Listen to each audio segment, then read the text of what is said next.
Guys, it's your girl Kizzy Rock, and yes, Kizzy Rock is my birth given name. Happy Tuesday morning. Want to say hey to all my subscribers, new as well as season. I got a word for you. Tap in. Happy Tuesday morning, guys. Before I start, because I always forget to do this, I want to say thank you to those of you. You've gotten the likes up. The views are growing. I know some of you guys have shared. I always get the notifications. I just want to say thank you for liking and commenting, which is very important to get the algorithm going. I know who most of you are. In particularly, there's one person, I think I know who you are, but there's one person who, the minute, literally the second, actually, the video uploads, they hit like. They've been doing it for quite some time. And I just wanted to say thank you. But thank you to all of you, even your emails. It encourages me because transparent moment, I don't feel like always jumping on here in the morning time, right? I'm just obedient, but your encouragement keeps me going because I know you're tapping into the messages. So thank you. And I appreciate you guys immensely. So I want to speak this morning in regards to major, all caps, major storms before major breakthroughs. And then I want to respond to an email from a good sis who wants to kind of know, how do you feel that there's a head coming up when it comes down to leaving a narcissist? Like basically, like, can you feel that it's coming to a head? Like, how do you know? Because they have you so entangled, so you can't even see the way out a lot of the time. So how do you know that God is even like creating this path for you to get away, that type of thing? I think I'll start there. I'll start with the narcissist, and then I'll speak to those of you who are, the storms I'm speaking about. These are the storms before breakthrough that you would question if you're about to lose your mind. Seriously, those kind of storms before breakthrough. So let's start really quickly with the narcissist. In regards to the narcissist, remember, sis, everybody's on a personal journey. Everybody's journey is completely different. Everybody's path is completely different. Everybody's experience with the narcissist is completely different. So it's an individual route that God may lead you to, but I'll tell you this, you can't do it without God. This is absolutely not a battle that you can, nor should you want to fight on your own, because the narcissist is powerful. Listen, the narcissist is powerful, but don't get it twisted. They have nothing over a chosen one because you're protected, right? You're literally protected. You're chosen. But these people can screw your mind up. They can literally have your mind slip. Listen, you ever been around a narcissist and they done turn the story like they got everybody flip on you, like they done manipulate your mind, like you were all innocent, but they created some drama and it somehow flipped on you, and you're trying to figure out, how did everybody turn on me when clearly it was this person? And now you're sitting there questioning yourself, like, was it really me? Wait a minute now. I know I didn't do it. Like these people can screw your mind up so bad that you really start to think that there's something wrong with you. And that's just the simple part. It's spiritual. It's very demonic. So they do things to you that they will have you at the lowest season of your life. It's like you're fighting for your life. You're fighting for your mind. So this is not a battle that you can conquer on your own. In fact, the more you try to fight it from the fleshly realm, the more you dig yourself in a hole. It's like a spider web. They keep something going that keeps you entangled. You may have a week free from the narcissist and you think that you've escaped, and okay, even though I'm hurt, even though I'm broken, even though I don't know my head from my feet, at least I'm a weekend now, I'm going to leave them and I can somehow discover a peace of mind at some point. No. Even when you are a week away from them, they are doing something in the spiritual realm that's going to keep your mind toiling. Then they'll send flying monkeys to you to bother you. Now the flying monkeys come and say something. Now you don't say you're going to have peace for a week. The flying monkeys now are going to come and say something to you that the narc said are dead. Now your spirit is back all over the place.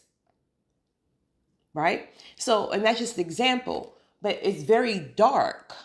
It's very dark. So it's not a battle that you can fight on your own. But at some point, and again, this is what I feel spiritually to speak on for you. I don't know, right? Take everything to the Holy Spirit because only He can guide you in any situation. But at some point, what's going to happen is you answer that call. Whatever the call is on your life, you answer the call, right? So now because you've answered the call, God has to now pull you and use you in a way that's related to your purpose and your calling. So, okay, if that's the case, now the narcissist definitely cannot have access to you. So now we're shifting from the physical to the spiritual. Physically, you're in their life, they're in your life. You're probably fighting, acting like a fool with them, trying to protect your own name, right? Protect your own sanity. Honey, it's a whole zoo, right? So physical. But now we're moving into the spiritual. You answered the call. You're now a vessel. I have work for you to do. So you can't be affiliated with the whole demon. Make it make sense, right? So I'm going to have to pull you from this demon. And only I can do that while keeping your mind intact. Will it be easy? No. It's going to be a struggle. But it's a partnership, and I'm going to need you to partner with me. And that's going to look like certain things, whatever your instructions are.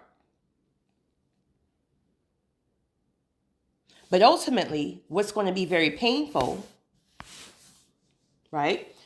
Regardless if you leave or the narcissist leave you. The truth of the matter is, even if the narcissist leave you, they never leave you. There are those of you right now who are, honey, you know you're not going back. But the narcissist, they're still watching you. And you're trying to think like, it's 50 years later. 50 years ago, right? You were with the narcissist, or the narcissist had access to you, honey. It's 50 years later, and these people are still watching you from afar. Honey, you probably done got remarried. You probably done got, right? They're still watching you from afar. Don't get it twisted.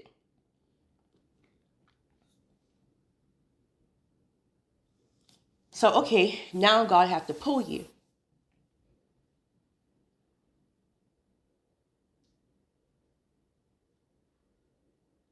And here's why it's going to be the most difficult, probably one of the most difficult, if not the most difficult things you've ever done. It's because, remember,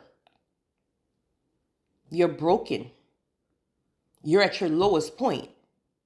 If you've been with a narcissist, you're only a shell of yourself. They literally have destroyed you.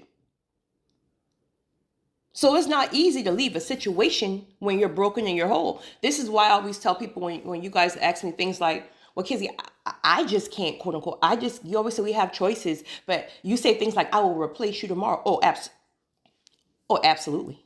Oh, absolutely. Oh, I will replace you tomorrow. Literally. Kizzy. Y'all, let me try to stay focused, honey, because you know. What was I even saying? Lord, forgive me. Cause listen, sometimes a flesh creeping, and then Lord, please help me. What was I saying? God. Oh, you guys, thank you, Holy Spirit. You guys say things like, oh, I don't have those. Listen, yes, you do. Yes, you do. But you can never, honestly, you can never, ever know you have that option until you know who you are and until you are healed and whole. So this is why it's hard for you to walk away from a narcissist, even though they're trying to take you out, literally. Because they have broken you down so bad, you don't have the confidence to leave. So it's very, very hard to leave somebody when you're at your lowest. But God is going to require you to leave at your lowest. He can't heal you when it's a demon challenging him every day. So what he's going to do is he has to now separate you. And that separation can look like a relocation. That separation can look like, I don't care how much money you got tied up in that house. Go rent you a studio apartment. Right? Don't go do that, sis. I'm just making an example. Making examples here. Right? He has to separate you. Once he separates you, there's going to be instructions specifically for you that may not be for your other brother or your sister, right? So within those instructions, it could look like you have to cut off every single flying monkey, and that may even mean family if they're a flying monkey. That can mean the stepkids that you raised and that you love like your own. But if the narcissist, which they do, they use children, sadly. If the narcissist is using the stepchildren to constantly mind screw you. So everything that God requires you to do is going to go against the very nature of the things you want to do. It's like, wait a minute. I work 60 hours overtime to get this deposit up on this house. And he just get to keep it? She just get to keep it? Honey, you want your mind or you want your money? Make it make sense. Because you can't, listen, you can make more money if you got your mind. You can't make money if your mind is gone. Pick a struggle. Which one you want? Y'all, I'm tripping this morning. I think it's this coffee. I don't know. Truth is, some of the requirements, whatever the requirements are for you, it's going to break your heart. Because there's a lot of factors involved. Remember, you're a shell of yourself. Honey, you ain't got no friends. The narcissist then start all kind of drama and nobody likes you. These people think you're halfway crazy, right? The narcissist already created this whole like smear campaign about you. You're questioning and doubting yourself. You thinking your mind done slipped. Like, am I even in my right mind anymore? Like, you got all this stuff going on. And then God is calling you to leave the little bit of stability that you got. So you're going to enter a season of isolation.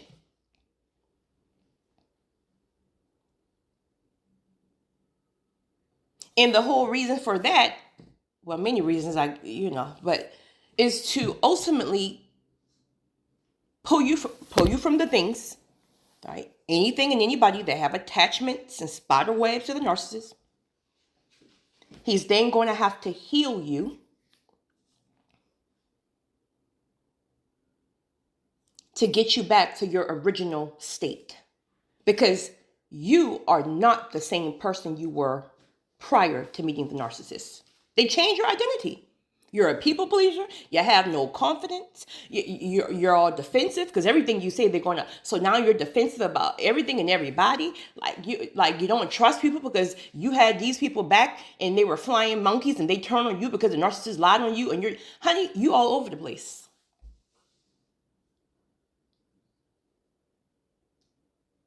So he has to heal you. The struggle will be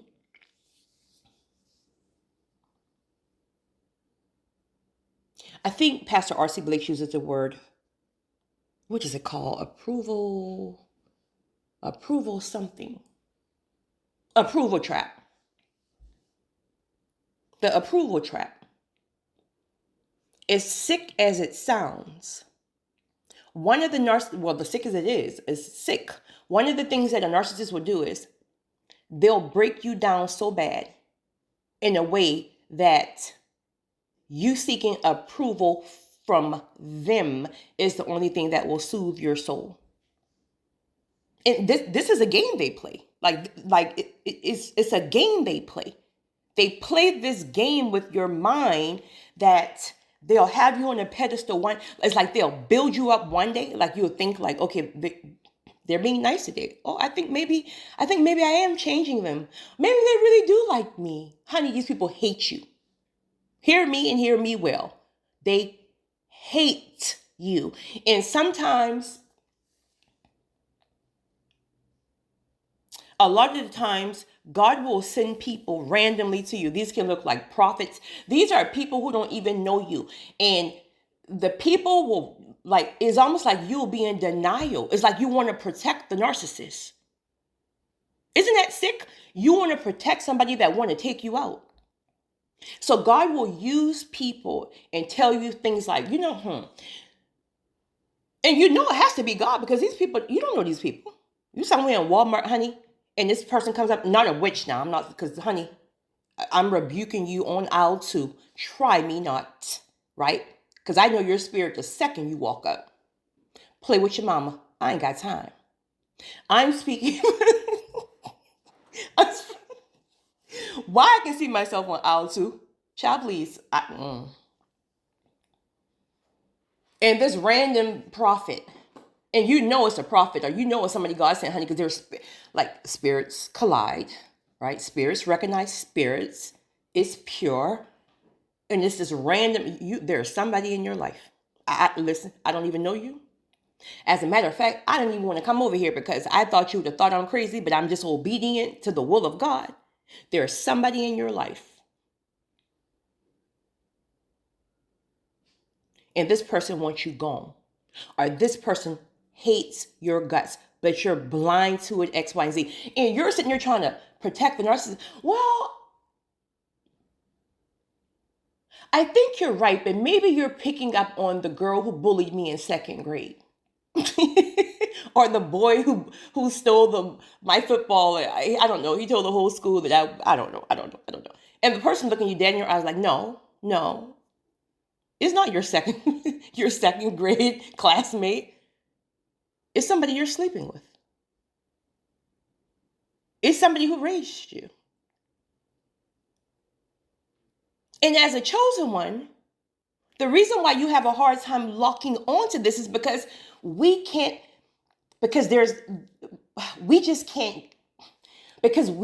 ever hate anybody, much less once you're gone. We can't hate anybody, right? Or we can dislike you real bad, but we can't hate anybody. So it's almost like we have a hard time trying to accept that somebody hates us, because we just can't.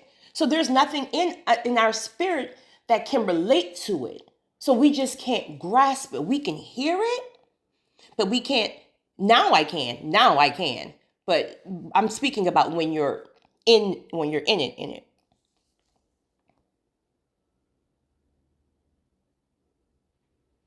God will start to send you convictions and confirmations in whatever way.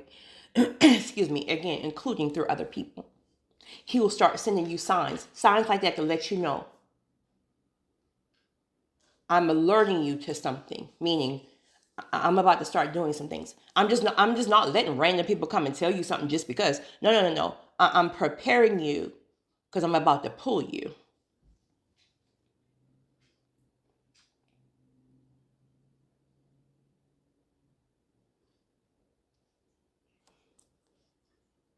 It may get to the point that even though you have your convictions and your confirmations, and even in your mind, you're like, you know what, God, I hear you. Okay, let me start packing this shirt.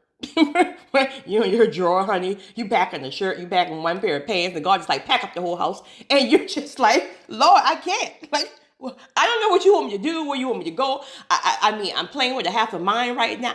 Like, what am I supposed to do? Right? So there's a great chance what he's going to do.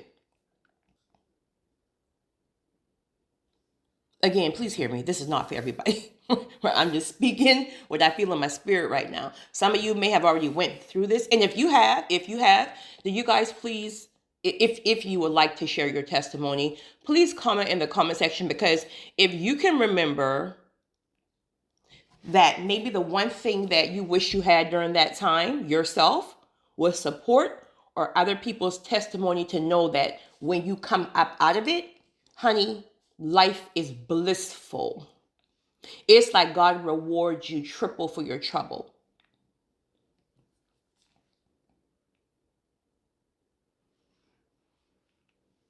So there's a great chance, a good chance that he will allow something to happen. This can look like a strife. This can, whatever it is going to feel like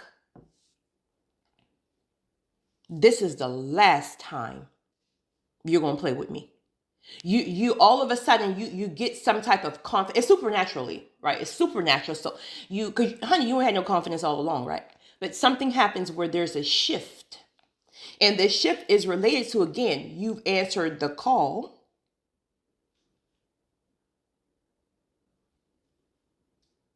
And now because God needs to use you, he know he can't leave you like that. Right? So then things start to shift supernaturally. So when this strife happens, when they call you with drama, when they create some kind of drama, you're going to feel it in your spirit. This is the last time you're going to play with me. This is the last time you're going to disturb my spirit, because now I see you. The blinders are removed. I see the demon in you now. I see that you really hate me. I see that you really want me gone. I couldn't see that all along because you had me stuck in this approval trap. You had me stuck in low self-esteem. You had me stuck in thinking that I was the crazy one and that I was the problem. And here, boom, look, yeah, everybody think you're the problem. Yeah, because you lied and you had a smear campaign. But God has revealed the truth. Once God removed blinders from you, you can never unsee the things you now see.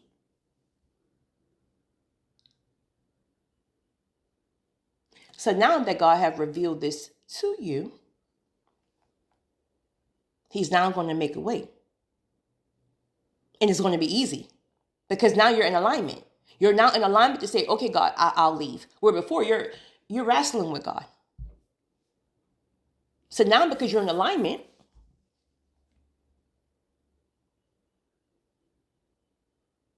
the new job you applied for 4 states away, 5 states away, have called you back.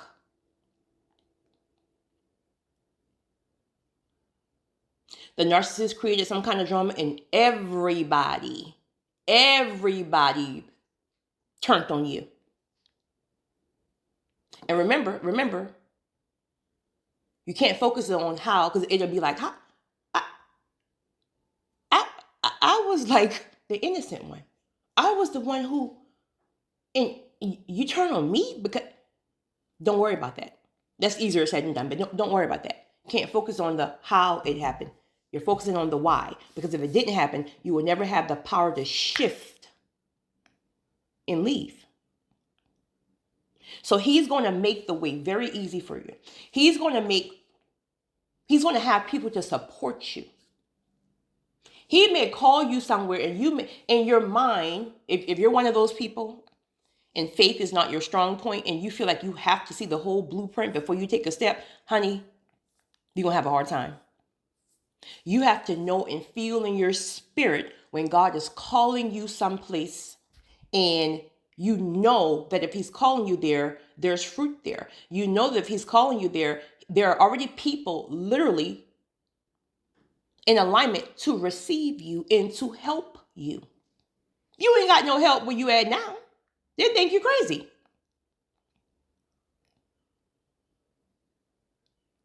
It literally is a step out on faith. You know what I'm going to do, guys?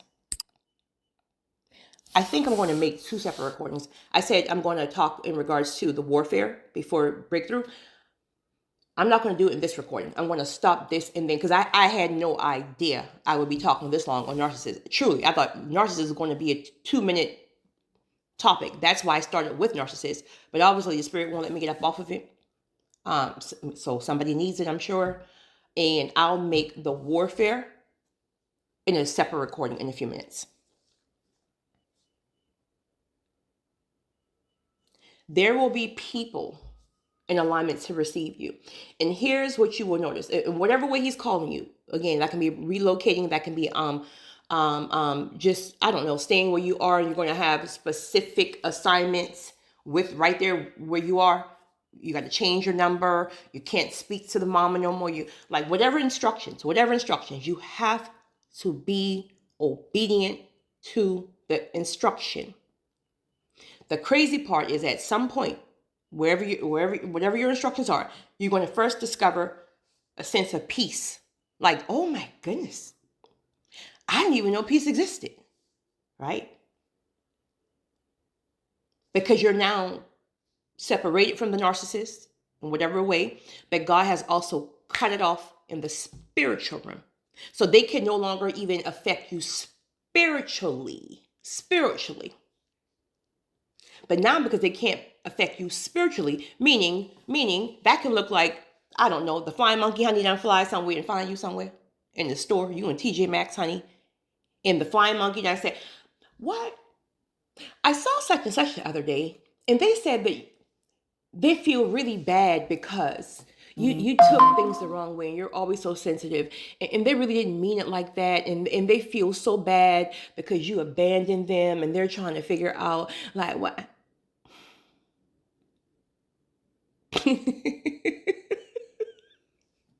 Honey, and before God cut that thing off in the spiritual realm, you're sitting here trying to defend yourself. Like, that's not true. They know exactly what they did. They're only trying to mind screw you. You're trying to like explain yourself. And the flying monkey is looking at you like you're still the problem.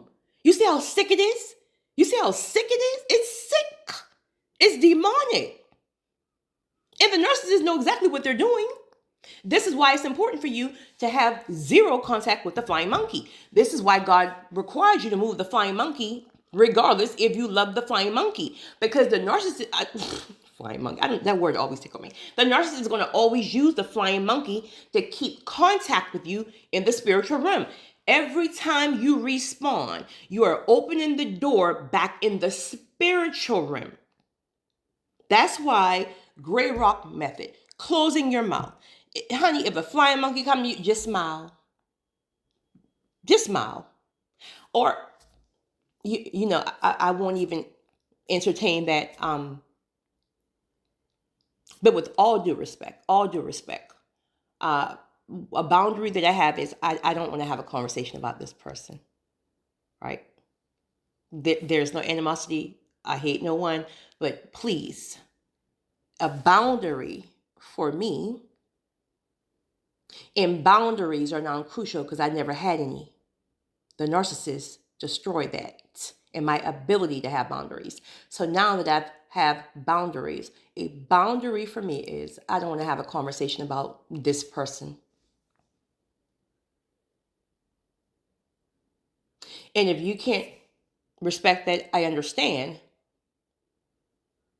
But I can't have you in my life. Boundaries, period. And if the person can't understand it, you must cut the flying monkey off. If you didn't have instructions to cut that particular one, because they use all kinds of flying monkeys, honey. You got monkeys all around you flying.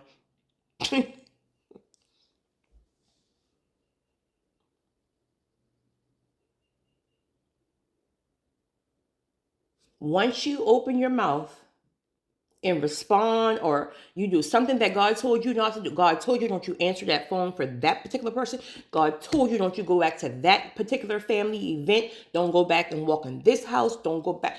Whatever God have instructed you to do, the minute you disobey it, he told you to leave the money in the bank. But now you're laying in the bed with peace finally. Here goes the enemy.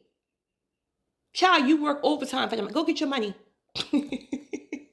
You and you're looking for your debit card, honey. God done told you to leave. The money got spirits attached to. God done told you leave that money in the bank. And here, 2 seconds later, honey, the enemy is in your ear telling you to go to the ATM and steal some of that money out the bank.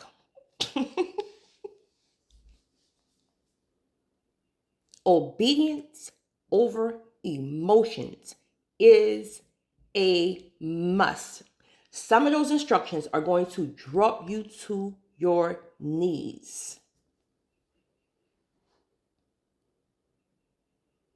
But if you master every instruction, if you master every temptation that comes up against you, and then the narcissist is going to hit you with another blow because now they know you're gone. See, they always know they can come back and forth, right? They might discard you for a month, discard you for 6 months. They find their way back and torture you again, and so on and so on and so on. But remember, there's a difference when something is released and capped off in the spiritual realm versus physical. So spiritually, you didn't do that. You could do it physically. God does it spiritually. And the reason why God have done it spiritually is because now you're in alignment and you're following his instructions. So there's a cap off and a cut off in the spiritual realm. Unless you go back and open that door spiritually by making your head hard in some kind of way. And my God, if it's a romantic relationship, please. I don't care how good. Oh, honey, you will start the whole process all over again. Go back and sleep with them if you want. Go back and tap it if you want. Honey, that torture is going to be 5 times worse.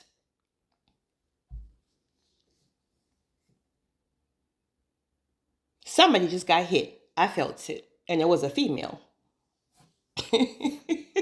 Sis, I'm just a messenger. Just start the process over again. Repent, ask God for some grace, honey, for some mercy, and just start that process over again, honey. But honey, the longing and the pulling is going to be exaggerated and even more, I guess exaggerated. It's going to be more, I don't even know, more powerful because that's a whole recording in itself.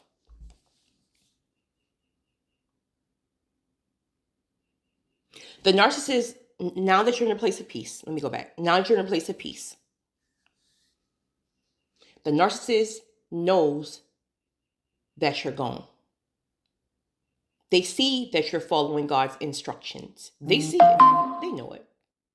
They heard you left. They heard you got a new job and you no longer have to depend on their money. They know it. They see you doing things that you didn't have the confidence to do before. Now they're going to create something and it's going to be big. Because now no, I can't let you get away spiritually. Absolutely not spiritually.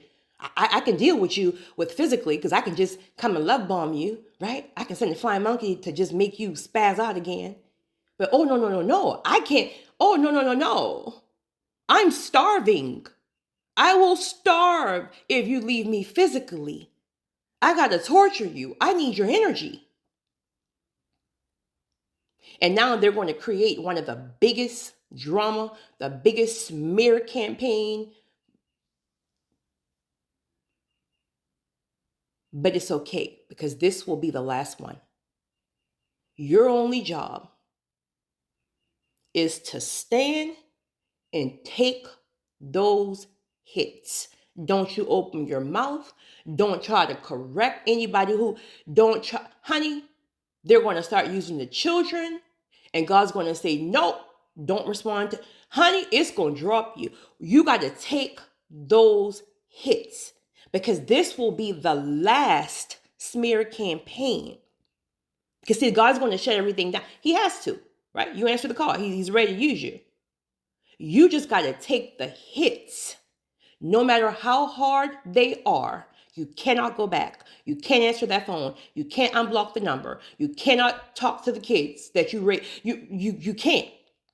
And the conviction is going to be so clear and so stern that you know you can't. It's going to drop you. It's going to drop you. It's going to be at that point, once you get through that process, it's a process, it's going to be at that point that you know your life is about to change. Your life is about to shift. And see that alone can be very uncomfortable because you're leaving everything that. Well, I guess it depends on if your parent was a narcissist, then yeah, it's everything you've ever known. But if it was like a spouse or something like that may have only had access to you for 15 years, even then you still already kind of developed this some type of normalcy. But that can be no more. And because it's capped in the spiritual realm, you know it's no more. But now it's like, well, what's next? Right? Don't worry about that. The only thing you need to worry about what's coming up is that healing season and that restoration season. He got to heal you from the wounds. He's going to, throughout your, and all this is a process, honey. So please don't think you're going to be somewhere for 2 days, right? Right? He got to heal you from all that brokenness. He got to rebuild your identity that the narc destroyed. He got to make you stronger. He's going to give you that fire. So he knows you'll never go back, right? He's going to introduce you to peace because you sure never had it with a narcissist. Because he knows once he introduces you to peace, you'll never, ever, ever want to go back because your peace will be disturbed. This is why some of you may have came out of your healing season and I don't know, maybe you thought you were healed or something happened and you just had to go back. Maybe there was a family member who was sick or something and maybe you feel God gave you the okay to go. And maybe he did, but he gave you clear instructions before you went. Anoint your toenails. Anoint every inch on your body with some oil, right? When you go there, the minute you hear a certain word, a certain sentence, anything is going to bait you, leave, right? There's going to be certain instructions, but you will even vouch that you would rather not even be in the environment of the narc or anything affiliated with it is because it now disturbs your peace where you were just as toxic before. Once you get through your healing season and your season of transformation and all that stuff like that, then of course, because you answered the call, now you're introduced to purpose. And you may have always had like a general idea of your purpose, but it's going to be more profound. It's going to be more, the things that he's shown you prior to you answering your call is going to start to make sense. He will start to like, where before it may have been like a broken puzzle, but now, because he have your attention, now that you're in this season where he needs you to be to prepare you for purpose, those pieces of the puzzle will then start to fit together. And then that's when you come out of this, let it be transformation season. Some people call it the season of what? Cocoon or something, butterfly, something like that, honey. Like when you come out, it's boom. And then everybody think like you're an overnight success. Honey, if they only knew what you've been through. You just came out different because God had to work on you privately, right? So now when they see you, they see this light, they see this confidence, they see this, that, and the third. And you're thinking like, honey, if you had seen me 3 years ago, I didn't even know who I was, right? So guys, I hope this helps somebody, but just stick to the process because remember, the ultimate reason why the narc was sent to you was to destroy you and ultimately keep you from your promise, keep you from answering the call. So God have to pull you away from that, right? Again, he have to rebuild you and then he introduce you to purpose. And the best revenge for a narcissist is leveling up. The best revenge for a narcissist is to never, ever return. Period. It's your girl, Kizzy Rock.